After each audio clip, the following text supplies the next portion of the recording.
So, Charli, welcome to the podcast. Thank you, Sarah. I'm really looking forward to this, actually. And you are the very first person in this, season, and part of this new project as well, which I'm really excited about, this idea of how we get in our own way and the moment that we learn not to get in our own way and what helps us with that. So that's what we're up to today.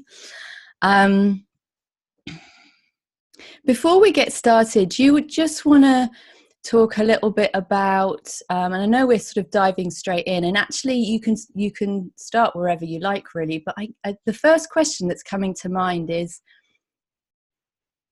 when you first came across the principles, what were you up to around about that time? Well, that is a great question, and it's quite a long story. So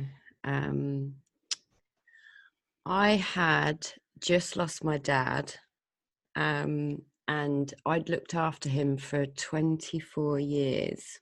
I was running a business in Cambridge called Cambridge Boot Camps, and my son was school leaving age. So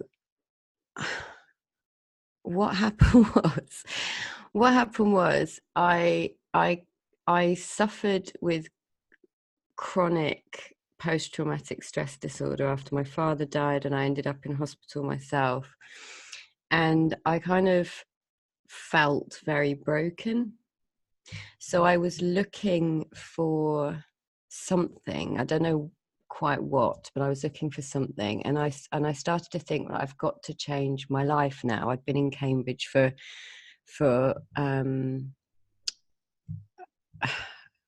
I would say 22 years looking after my dad, and once he'd gone, I was like, I've got to get out, I've got to leave. So I was kind of looking to change my life, and having run a business locally in Cambridge for the last 10 years prior to that, I didn't really know what I was going to do. So I was looking around at coaching courses, and I just stumbled across Jamie Smart, who runs a course that you and I do called Clarity Coaching. I didn't know anything about the 3 principles. I didn't know anything about Jamie Smart. And I had the kind of enrollment conversation, if you like, with Nikki, who used to work with him. And I'd been sort of seeking out other coaching courses. And at that point, I was open to receive help. I was asking the universe for help. I was feeling desperate, and I just started a relationship with yoga practice. So I was just kind of open to anything. I felt at my lowest. And what happened was I had this sort of enrollment conversation with Nikki, who didn't tell me anything about the 3 principles, didn't mention 3 principles to me at all.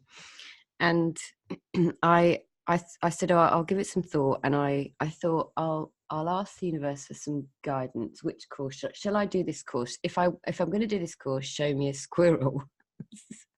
When I think back to this, I was it was an odd place to be in mentally, spiritually, but I thought, I'll ask the universe for a sign. Anyway, I walked into town, and the first thing I saw was this massive squirrel in a card shop. And the squirrel, me and my sister used to call my dad the squirrel because he was slightly nuts. Oh, love it. So I joined the course, but at the same time I'd sold my house, I sold my business, my son left home, he went and worked in Corfu, and I was traveling about, and I kind of logged in online to the first weekend, and I didn't have a clue what they were on about. And I thought, what the beep have I done?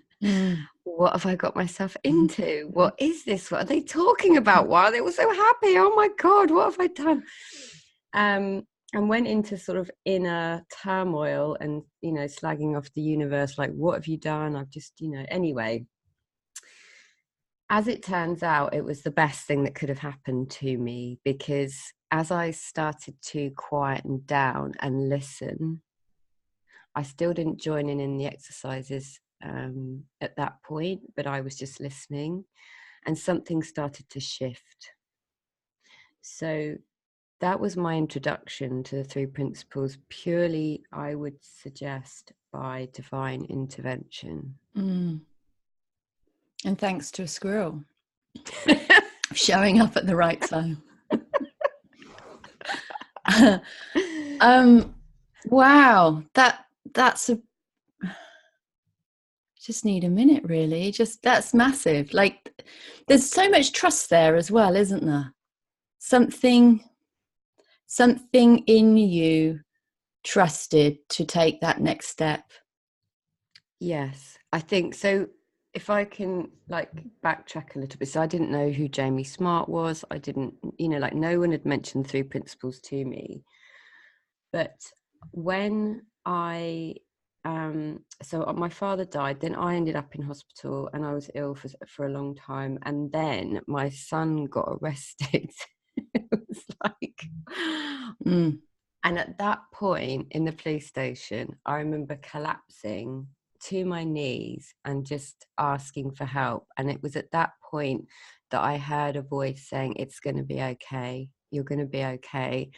And from that point, I was like open and trusting. Yeah.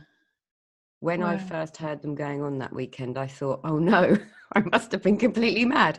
But no, it actually turned out to be fine. Yeah. And when you mentioned, like, you could feel something shifting. When you think back to that now, can you remember what it was that was shifting for you on that, you know, in those first few weekends when you went along to Jamie's course and you were just listening?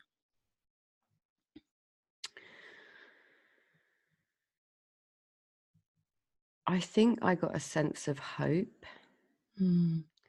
And I got a sense that I wasn't alone. And I got a sense that I wasn't broken. And I got a sense that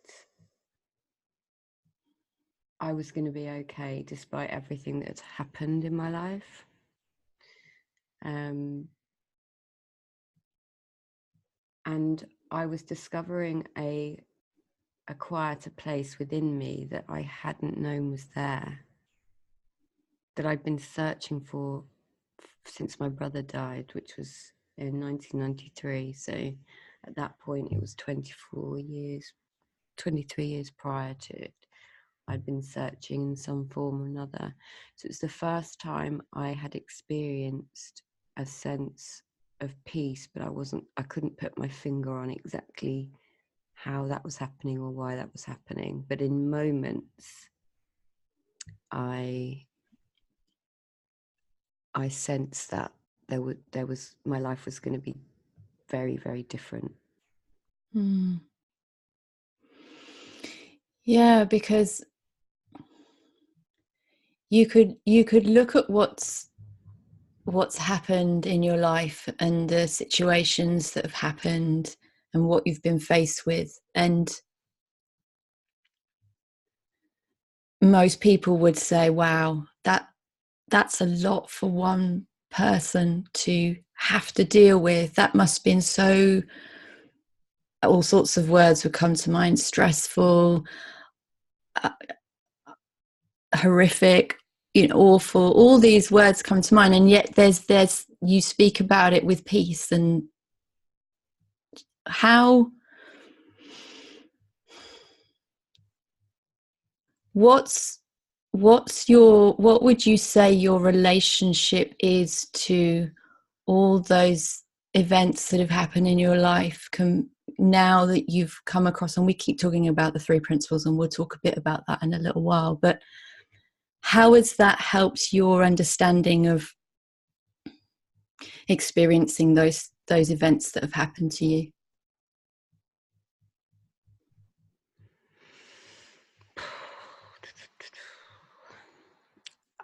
I think the main thing is how resilient I am, going through certainly that first traumatic loss. Well, because my brother and dad were in the same accident. So when I reflect back on that, in the moment that I found out, I drove back down to Colchester from Derby. I went to identify his body. I did an awful lot and then looked after my dad in hospital, and then for the remaining years of his life. And I, got married, got divorced, had a child, lost a child. When I look back at all of that stuff and then going through with my dad, the resilience and strength was always there. It's just that I didn't know it. I didn't believe it. And I can look back on all those moments and have compassion for the me that was crying out for peace, that was crying out for change and hope. I didn't see it. Yet I kept going, and I was working very hard, and I built a business, and I raised my son on my own, and I looked after my dad. Even though I was doing all that stuff, I was still incredibly hard on myself and could not deal with the loss of my brother whilst my dad was still alive. So once he died, even though I didn't want him to die, it kind of freed up space for me to be able to process what had happened, but also I felt much more in tune with the energy of them both. Like I felt them much, much more strongly once my dad had gone. It was almost like my brother was released from my heart as well on that day. Yeah. And I think the 3 principles has given me a depth of understanding that we're all deeply connected. And we're all just energy. And I hear that, I hear them, I feel them. I'm not afraid anymore. I'm not afraid of change, because so much change has happened. I used to fear it, and I was chronically anxious for 25 years, trying to keep myself safe. But actually I was already safe. I just didn't know it because things were so chaotic and traumatic. So there's acceptance and there's compassion for the me who struggled through that, in various forms. That's so powerful, isn't it? To know that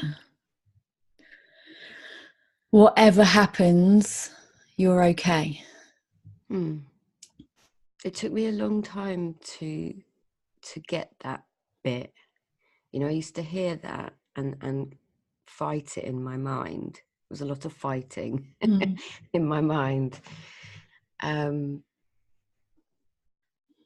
But I now really feel that on a very deep level. And that's been transformational, because I saw through the anxiety that I was creating for myself to keep myself safe. And that in itself is very freeing. It's really interesting, because I met you from my memory. I met you possibly when we started working together. So Charli is my mentor on this course that she mentioned earlier, on Jamie Smart's course. So that's how we've got to know each other. And for me, it feels like maybe 6 months ago. And it's really interesting every now and again hearing you talk about how anxiety used to rule your life, because I don't know that, Charli, at all. Like I'm always surprised when you say, oh, I would never have been able to do something like what we're, whatever it was we're doing or chatting about or whatever. And I'm like, really? Gosh, I can't imagine anxious Charli at all. Like, I just don't see you like that.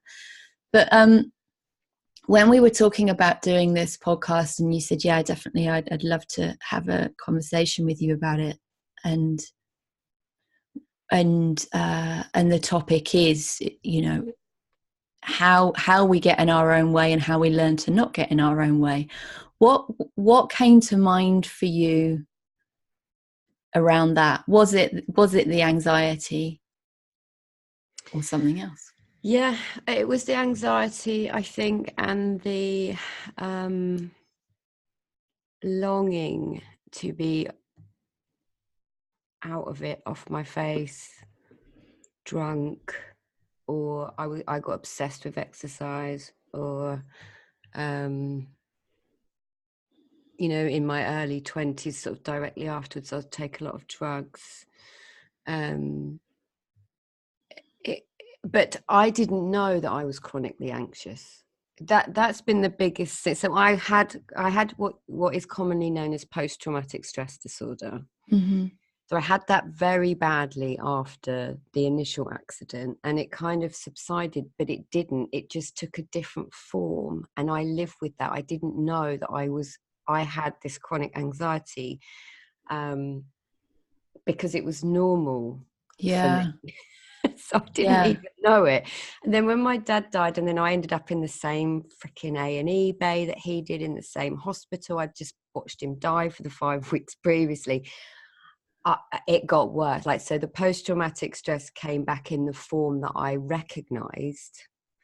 And then again, that subsided, but my anxiety got worse in the sense, like, I closed my world down. So, you know, I set up a new business where I could work from home and not have to really leave the house. You know, plates had to be in a certain place. I was really anxious about what time I fed my son, the dog, what time I walked the dog. I mean, it was just, when I look back, I mean, I can look back with humor, but I just didn't know that I was creating my anxiety and affecting everyone else around me until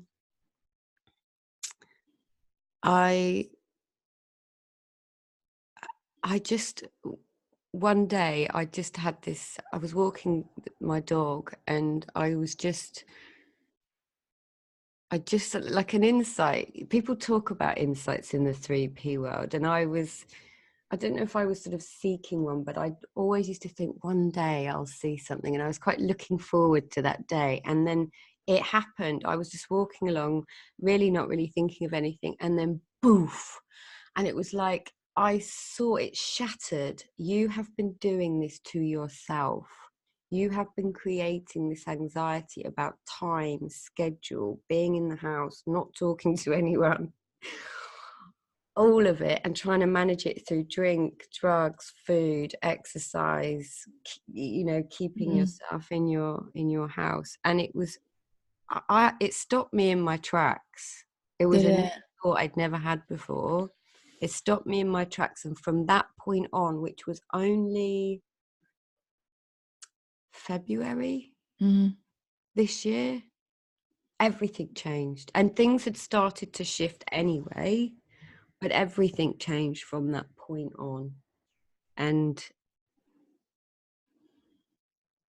I can't remember what the original question was now. Sorry, I got caught up in my own headspace then. No, I can't remember my original question either. How did you get in your own way? Is anxiety the biggest? Is that what came to your mind? Self-doubt. Well, anxiety, in all its forms, in every form that anxiety. I didn't have health anxiety, but I had, you know, I didn't want to speak to people. The post-traumatic stress was so bad that I couldn't see properly. I couldn't be around like noise.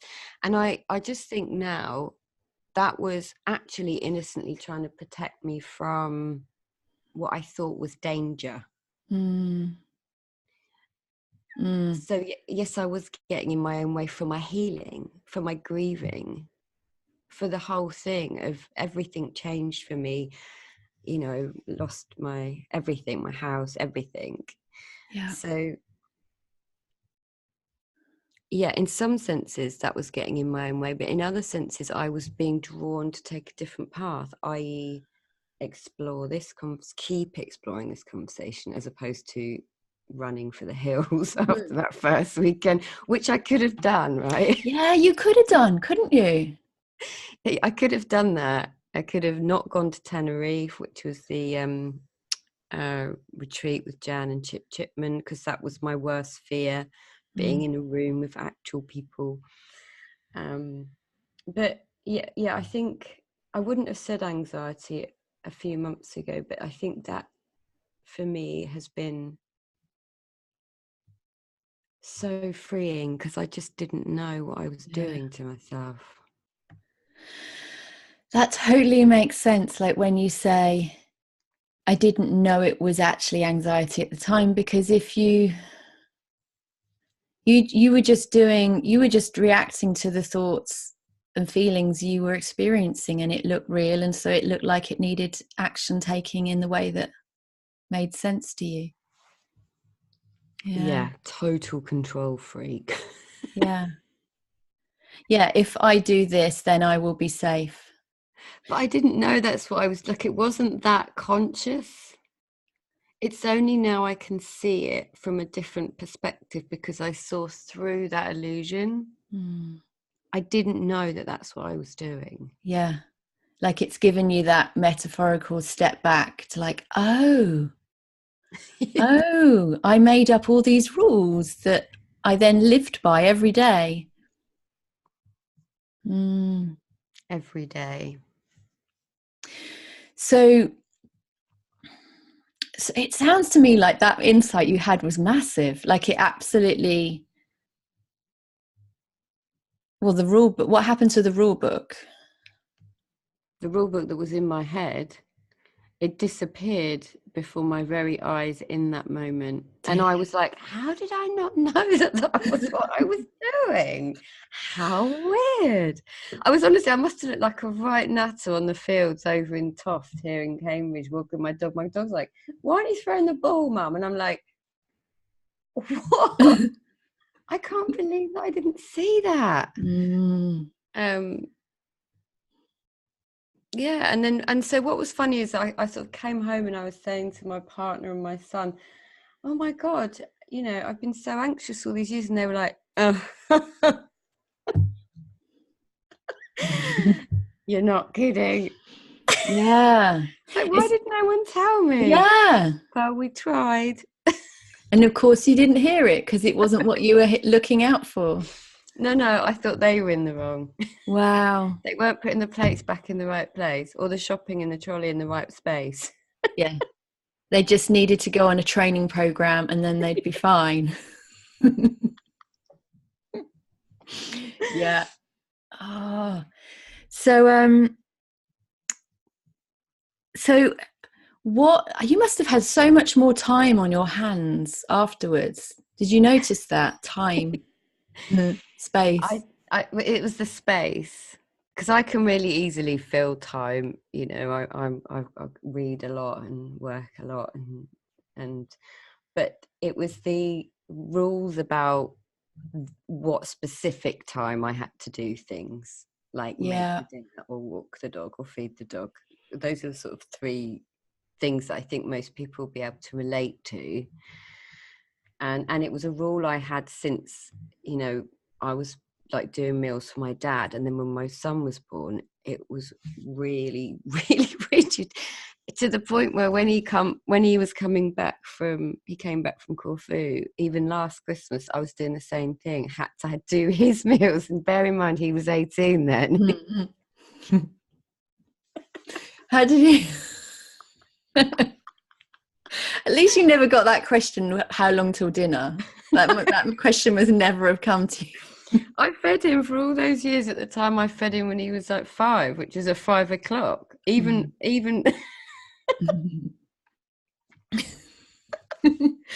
Oh, do you know, it's really interesting though, because coming across this understanding, it does help you look back and you think, oh my goodness, I was doing that and I had no idea. And I remember having this conversation with you about something I did, and I can't even remember what it was, but to think about it now, is like, how ludicrous. And I remember you stopping me in my tracks and going, you don't get to,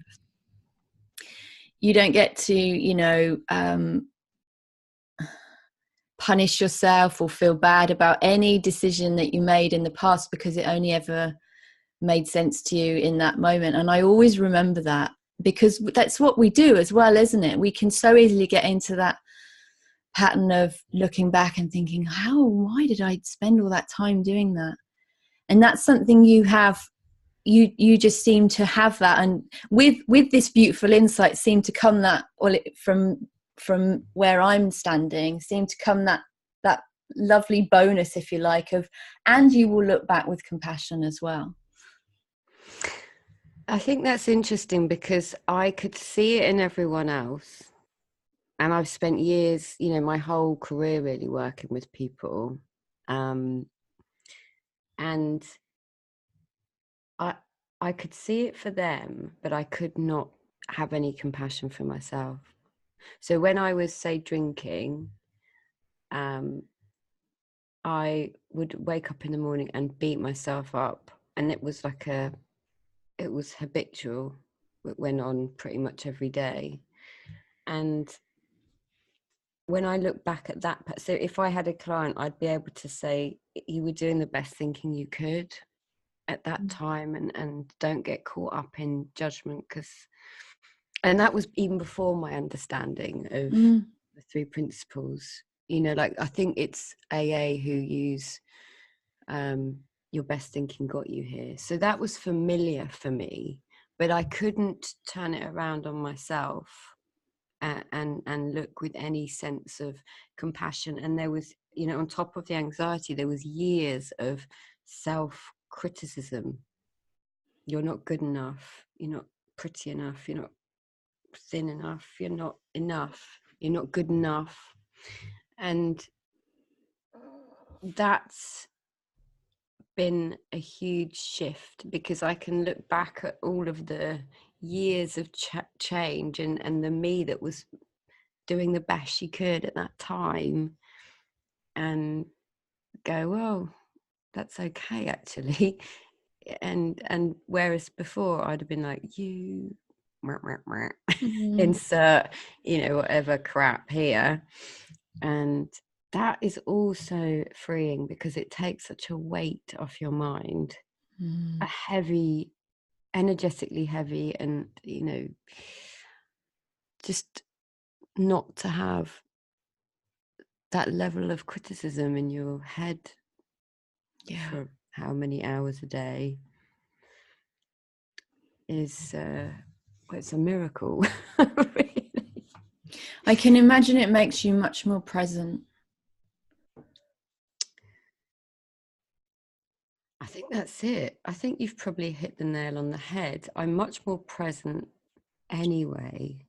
That's the gift. That's been a gift that I have experienced since deepening my understanding of how we as human beings work, but actually not having that level of self-criticism or anxiety means that I can genuinely enjoy a moment that I'm in without worrying about, fretting about the past or worrying about the future. Control, slagging off.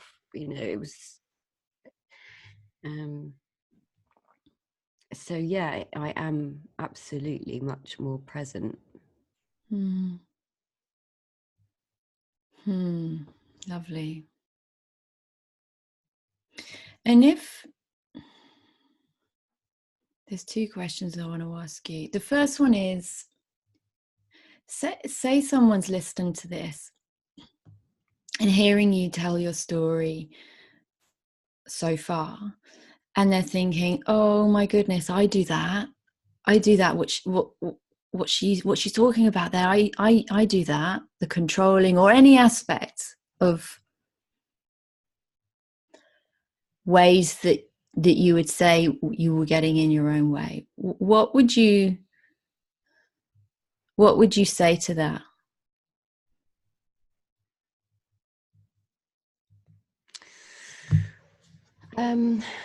What would I say to that? I think the first thing that comes to mind is that there's nothing wrong with you. You may not even realize you're doing that. You may have heard me speak and recognize that you have to do things at a certain time, or you can't drive on the motorways, or you have anxiety before an exercise class, or if you have to put the plates away in the right place, and if they're not, you get upset. You might recognize that those are things that you do, but not actually realize that that's coming from a place of not knowing that you're already safe. So if you hear that and you are in that place and it feels heavy, I want you to know you're not alone. And I want you to know that you don't have to live your life like that. It might not even feel like a struggle because it might be so normal for you. But once it's gone, you realize just how debilitating it is. And there's hope. There's hope for you to see something different. There's hope for you to live a lighter life. Mm. Yeah, I love that. And what you said about resilience as well. Like, it is interesting to look back and think, gosh, I used to do I have my own story of how I used to deal with anxiety, which, like you, I didn't know it was called anxiety. I just knew it to be called, oh, I won't be doing that. Be presented with an opportunity, and my immediate response would be, well, I won't be doing that. That's a given. I just got to figure out how I'm not going to be doing that. That's the tricky bit, because other people are often involved. But it is amazing, isn't it, to look back and realize, gosh, so much like dealing with all that head stuff that felt normal, how much room there is for so much head stuff, and resilience has got your back even in those moments. There's something always there helping us out. It's just whether we realize it or see it. I think most of us don't see it. I think most of us live a kind of on automatic pilot, just used to our day-to-day routine and wanting to predict the future, making it the same day after day, so we're in the known, and not knowing that you're supported, not knowing that you have wisdom guiding you. I mean, when I first started to explore this, and somebody talked to me about mind, the concept of mind, the concept, which some people call God, or some people call the universe, some people call source. And I was told that you have a voice of wisdom. I didn't realize, that I didn't have to listen to the critical thoughts, or the thoughts that told me to drink, or the thoughts that told me to exercise for like 4 hours at a time. I didn't realize I had a choice. But when I first started to learn this, I got a sense of, I'd always wondered why when I was falling asleep, I was really clever. How am I so clever just before I'm falling asleep? Like, how can I not write this stuff when I'm awake? Where's that voice coming from? I always used to question that. And when I first started to learn about this, I was like, that's the voice. Yeah. That's the wisdom. That's the intelligence that we've all got access to if we quieten our mind, which of course happens when we're either falling asleep, when we just wake up in the shower. I remember going just after my dad died, but before I ended up in hospital, I was drinking again. I was drinking quite heavily, and I was on a mission. I was out the house. I was going somewhere I really shouldn't have been going. I knew I shouldn't have been going, but I was in that kind of, fudge you world. I'm going to do this. Yeah. And I was like, don't do it, don't do it. And this voice came in and said, go home. You don't have to do this. Go home. And I remember hearing it. It gives me goosebumps when I talk about it. And I ignored it and carried on.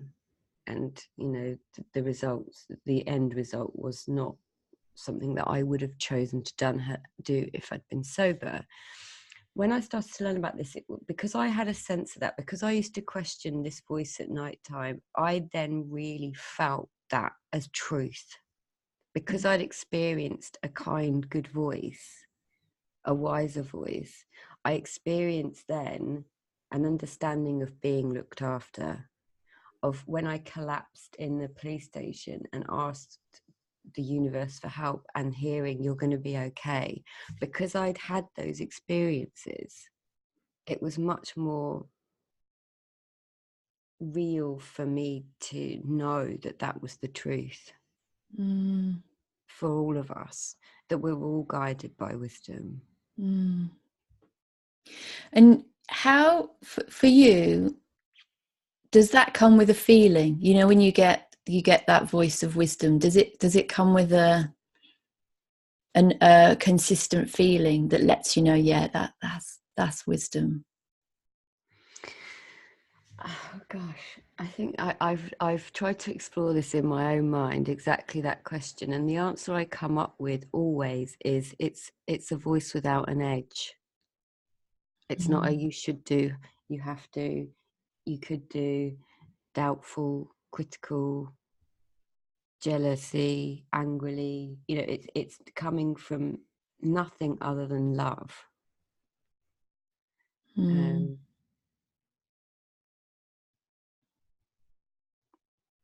And the feeling, clarity.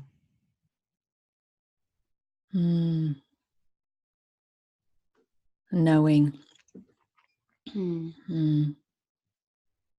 Yeah, I like that. I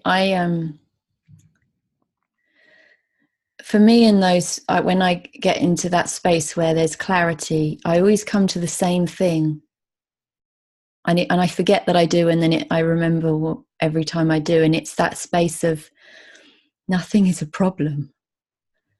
Like nothing is a problem, and I almost laugh, and then there's, it's always the same. Nothing is a problem.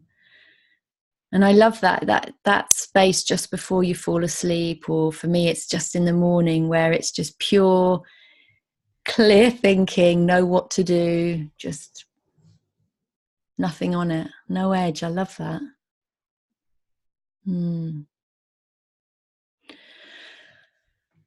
So if someone says to you, I've heard about, so you're talking about the 3 principles. What are the 3 principles? What's your, at the moment, because I know it can change and we have different ways of articulating it. What's your best version at the moment of letting someone know a little bit about what the 3 principles is? Yeah, I think you're right. You can get really caught up in words, can't you? And so for me, it's a way of explaining how human beings actually work. And most of us live in a sort of misunderstanding, an old psychological paradigm of looking at things. So if I were to, I don't know if I could, if I wouldn't, if I was explaining this to someone, go through mind, consciousness and thought, which are, officially what the 3 principles are. But I would say, have you ever had a sense of something deeper than just who you think you are? Like, have you ever had a sense that you've lost yourself in a moment of time and not known where the time went? Have you, what do you do? What do you do that you're passionate about, where you just lose a sense of your physical body and the things around you? What do you get lost in? When do you get your best ideas? And point someone to seeing something different, seeing that there's something deeper at play here. And that's where magic is. That's where magic happens. That's where change happens. Because ultimately, I consider my job to, a person's not going to get the answers from me or from the three principles, or, they're going to get the answers from within themselves, but it's showing them that that's possible. So, human beings just don't realize that your thoughts are not who you are. Most people think that they are. Yeah. So it's explaining, maybe, or getting them to get curious about that wiser voice, and when they may have heard it before, and what does that mean, and how come these two experiences, you behaved in different ways. What does that mean? So it's just getting someone really to see that the box that we put ourselves in as a human being, I am, I look like, I am, shy, introvert, whatever, that all that is actually limiting. So I don't know if that's a very good answer, but I think when I've made the mistake before of trying to explain the three principles to someone and using the terminology mind, consciousness, and thought, and they look at me like, what the hell are you going on about? You've lost me. My memory of my first introduction that first weekend was, what is this? What have I done? So I want to be able to show people the bridge. I want to be able to live from that place, and I want to get them to get curious for themselves before I, label it, if you like. And let's look at the nature of thought. Let's look at the nature of your experience and how it's being created. So I try and do it much more by meeting them where they are, meeting someone where they are, and then getting them to get curious about certain things. I love that, because you're right. One can get so caught up in mind, consciousness, and thought, and it makes also it sound like a thing, like another model, or is this a new thing? And actually well, first of all, there's no words to describe it, because we're trying to describe something invisible in a sense. Well, invisible, and so.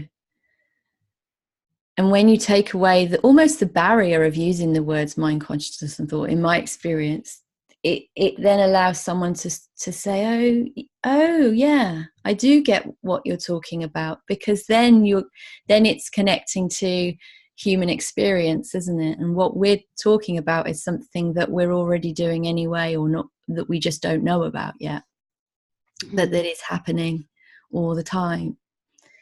How we work and who we really are. And so your life now, Charli, you're fully qualified on paper, but in experience wise as well, because I mean, how can anyone you are qualified on paper to coach people with the three principles, but I think, like, much more than that, you have this conversation with people you work with, don't you, as a coach? Who do you work with, and how do you help them? Oh gosh, big question. That is a big question. I have a Facebook community, a free Facebook community called She Connects, and it's like maybe 840 women in there at the moment. But I've worked with women for the last 14 years. So I've been running my own business for 14 years. And the women that are drawn to me, that work with me, tend to be women who don't feel good enough. They have experienced grief or post-traumatic stress or anxiety.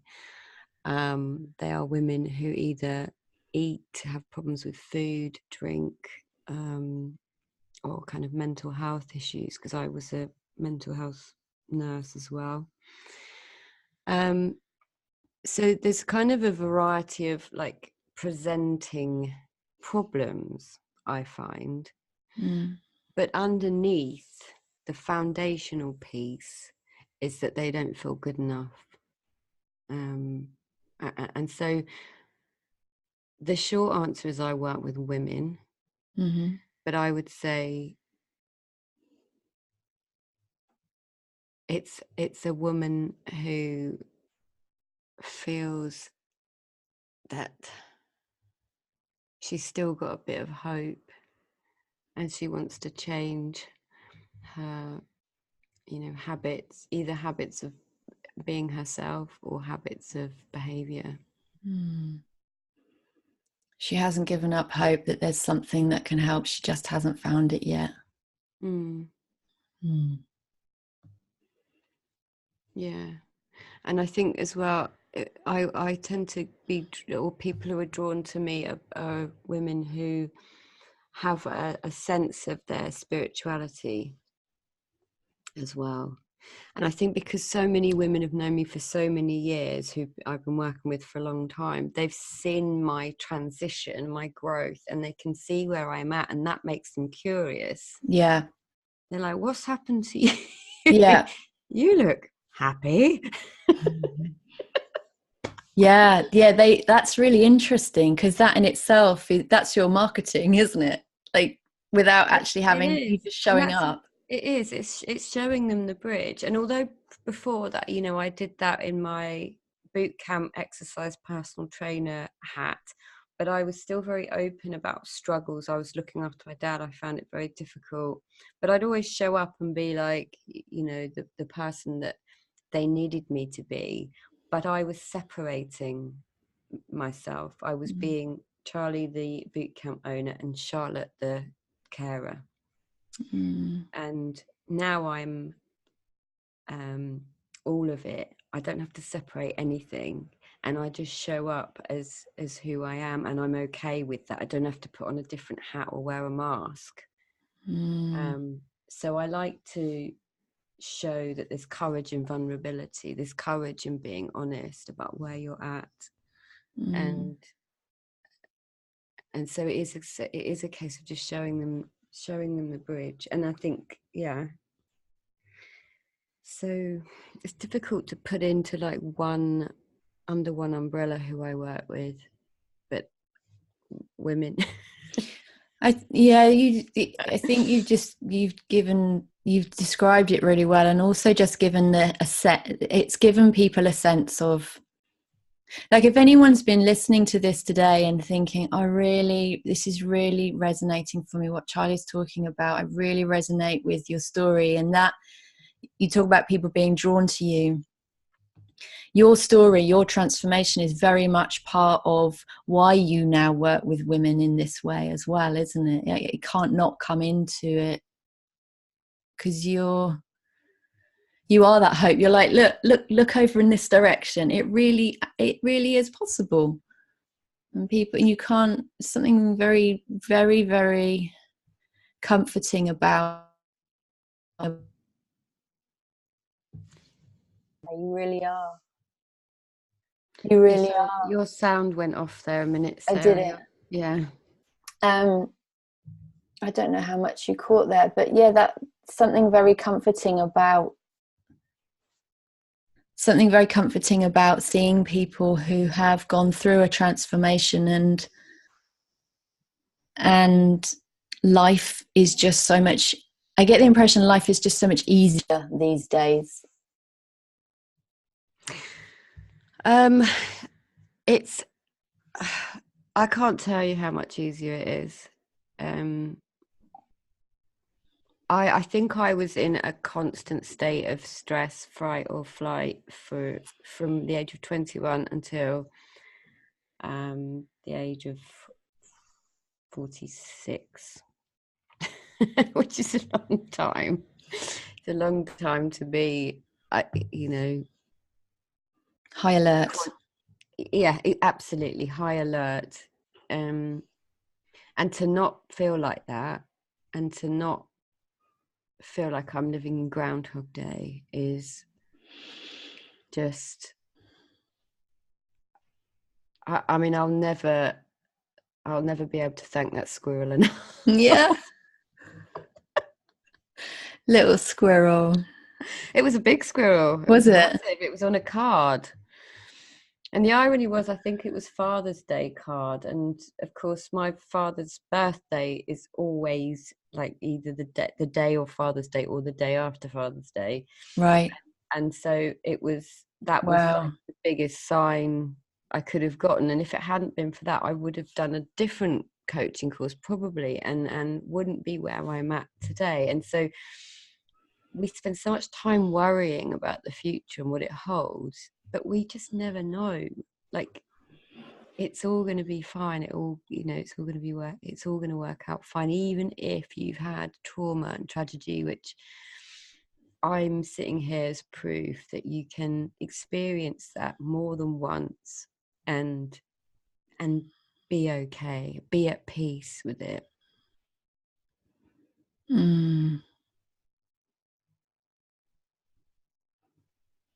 Yeah. That feels like the best place to leave it right now.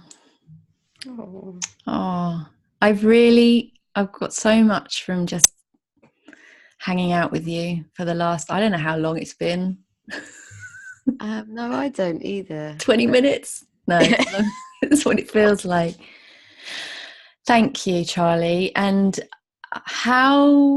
if people want to find out more about you and join your Facebook group and just be in the conversation with you a bit more, following on from today, what's the best place for them to go? My website is iamcharliewall.com, and the Facebook group is She Connects. And if you just go into the search engine of Facebook, She Connects, it will very likely come up. My Facebook page, it's also a link to my Facebook page, which is Charli Wall Coach. So those are the best places, but even if you put me into Google, I think I come up. Yeah, you do. And it's Charli with an I as well, which makes it easy to find. Yeah. You're on Instagram as well, aren't you? I love your Instagram. You post your walks. Yeah, because walks. I think, like, for me, nature's been a huge healer, and so I found great comfort and a great connection with being present by being able to walk in nature. So I use the hashtag walking to wellness, and I get people to like post their pictures underneath on my Facebook page. So a lot of people are now going out, and I think for me it was I spent so long in this high alert that I didn't notice the magic. I didn't notice the just magnificence of this world that we live in, and now I really see it everywhere because I am looking for it, so I notice it, and so I want that for other people. Yeah, love it. And the more you see it, the more you find. Yeah, beautiful. Thank you so much, Charli. I really appreciate you taking the time and just being so present as well. So, thank you. It's a real pleasure. I've loved it, every minute of it. I think you're amazing. So thank you for inviting me. Oh, bless you. And we didn't get the giggles. No, that's pretty cool.